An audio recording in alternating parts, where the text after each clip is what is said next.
Franchement, cette histoire du 11 septembre, cette histoire des terroristes qui oublient leur passeport à la suite de l'attentat, cette histoire, vous y croyez, vous? Théorie du complot et gouvernement mondial, c'est le thème de cette vidéo aujourd'hui.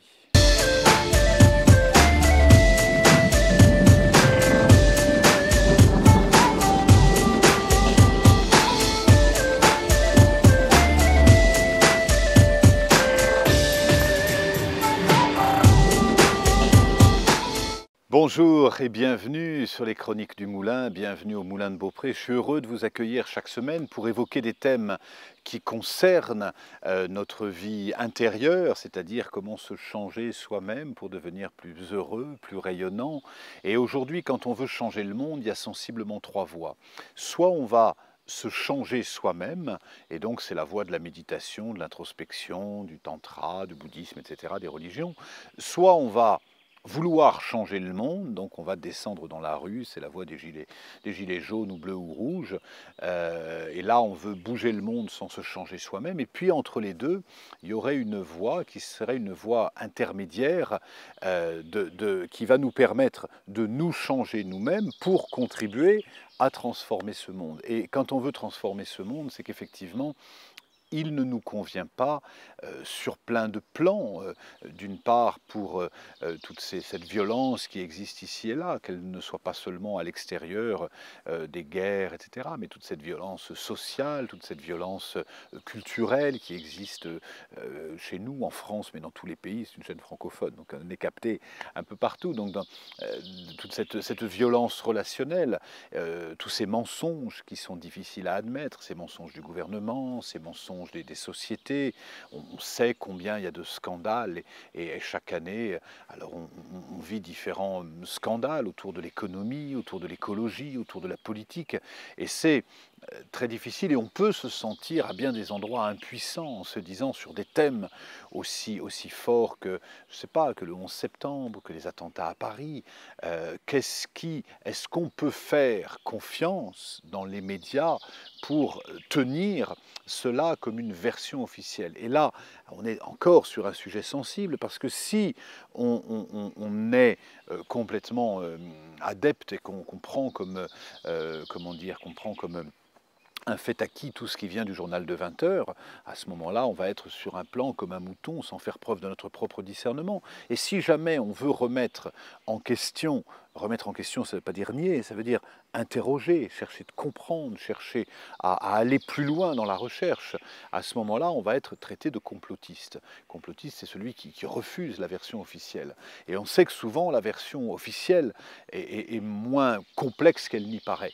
Et si je prends le 11 septembre, je ne vais pas trop épiloguer là-dessus, il y a suffisamment de dossiers qui pèsent des tonnes, qui ont été ouverts là-dessus, qui ont remis en question avec tellement de chercheurs qui ont remis officiellement en question avec des rapports qui ont été observés par des milliers de chercheurs qui ont remis en question la théorie officielle de deux avions qui se crachent dans un immeuble, dans deux immeubles et qui font tomber les Twin Towers. Donc il y a eu suffisamment de milliers de conclusions scientifiques qui remettent en question cette thèse officielle pour que on puisse s'interroger en se disant qu'est-ce qu'il en est. Je prends peut-être ce symbole, je vais pas dire ce symbole du plus gros mensonge, puisque là encore, va savoir qui tient, et c'est surtout pas moi dans mon rôle de dire ça c'est vrai, ça c'est faux. Pourquoi? Parce que si j'ai écrit un livre qui s'appelle Réveiller le chaman qui est en vous, c'est pas pour décrire quelle est la version officielle et quelle est la version réelle, mais c'est pour nous inviter nous-mêmes à faire preuve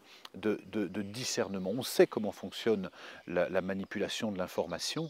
Il y a un reportage qui est passé dernièrement sur TF1 pour lequel j'ai été nommé et sur lequel je n'avais absolument rien à voir, et j'ai fait un droit de réponse justement sur ce reportage qui faisait une confusion énorme entre le chamanisme, entre les rebouteux, entre la sorcellerie, enfin une espèce voilà, entre les sectes, quelque chose de complètement... Et donc j'ai fait un droit de réponse officiel pour dire, voilà, si on traite le sujet, c'est important de faire preuve de discernement, et j'ai démonté point par point tout ce que sont les points d'une manipulation de l'image, notamment faire des généralités en disant les complotistes ceci, les chamans cela, les écologistes. Ça n'existe pas, les écologistes, pas plus que les végétariens. Il y a un tiers de la planète peut-être qui est végétarienne, et il y a tellement de façons de vivre différentes. Ça n'existe pas les écologistes, on sont tellement différents les uns des autres. Donc dès qu'on fait une généralité, on se coupe de la réalité. Dans les autres techniques de manipulation, il y a ces lien subjectif de causalité, c'est-à-dire qu'on va se dire c'est étonnant quand même parce que, je ne veux pas dire, mais il y a un avion qui est passé au-dessus de l'immeuble, à ce moment-là, il y a un canard qui est passé devant la porte et c'est juste le moment où tu m'as fait un sourire. Je ne veux pas dire, lien subjectif de causalité, c'est d'associer trois phénomènes qui n'ont rien à voir. Et ça, quand on écoute l'information, on a besoin de distinguer ces liens subjectifs de causalité. L'autre technique de manipulation, c'est la suggestion. C'est de dire, voilà, il se pourrait que voilà, des sources concordantes nous feraient dire que non, soit on sait ce qu'il en est, on peut aller de l'avant en disant voilà, je suis là, voilà ce qui s'est passé, soit on ne sait pas et c'est important de préserver le discernement et l'humilité. Et puis, une autre technique de manipulation qui consiste à vouloir faire croire qu'on en sait plus que l'autre sur un sujet.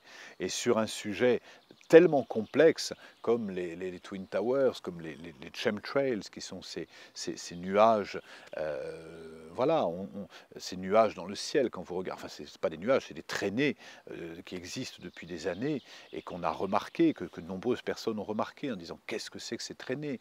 Ça a souvent été balayé d'un revers de la main en disant non, non, ce ne sont que des traînées de la condensation. Mais là encore, des centaines, des milliers de scientifiques de par le monde ont observé ces traînées, ont pris des mesures et ont observé qu'il y avait dans ces traînées un taux de mercure, d'aluminium qui montre que non, c'était obligatoirement quelque chose qui était des substances qui étaient des... Et aujourd'hui, on intègre ça, c'est-à-dire que ça a été, quand on disait ça il y a 10 ans, même il y a 5 ans, n'importe qui parlait des chemtrails était tout de suite catalogué comme un complotiste. Aujourd'hui, oui, on reconnaît qu'il y a des expérimentations qui sont faites sur le climat par la France, par la Russie, par les États-Unis, par l'Iran, et que l'État qui sera en passe de gouverner le monde sera probablement celui qui aura compris comment jouer sur le climat. Il y a tellement d'expériences qui sont faites, qui ont été dénoncées par des scientifiques, observées.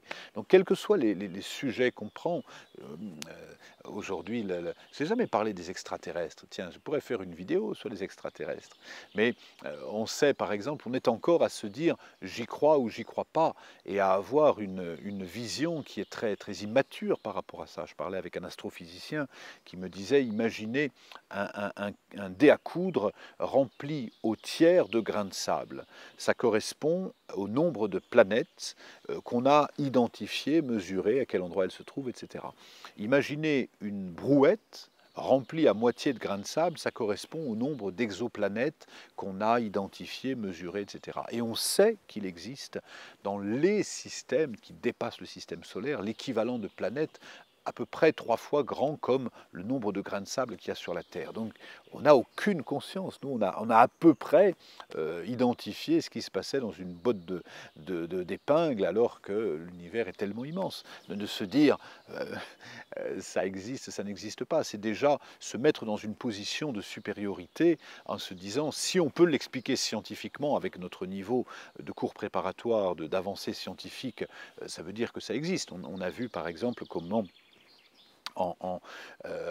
au Mexique, comment en Amérique du Sud, comment en Égypte, il y a des temples qui ont été bâtis avec des techniques qu'aujourd'hui on est incapable. C'est-à-dire qu'on n'a pas encore inventé aujourd'hui les treuils suffisants pour porter certaines pierres qui se trouvent sur certains temples au Mexique ou ailleurs. Donc ça veut dire que des civilisations qui ont plus de 2500 ans avaient une avancée technologique bien supérieure à la nôtre.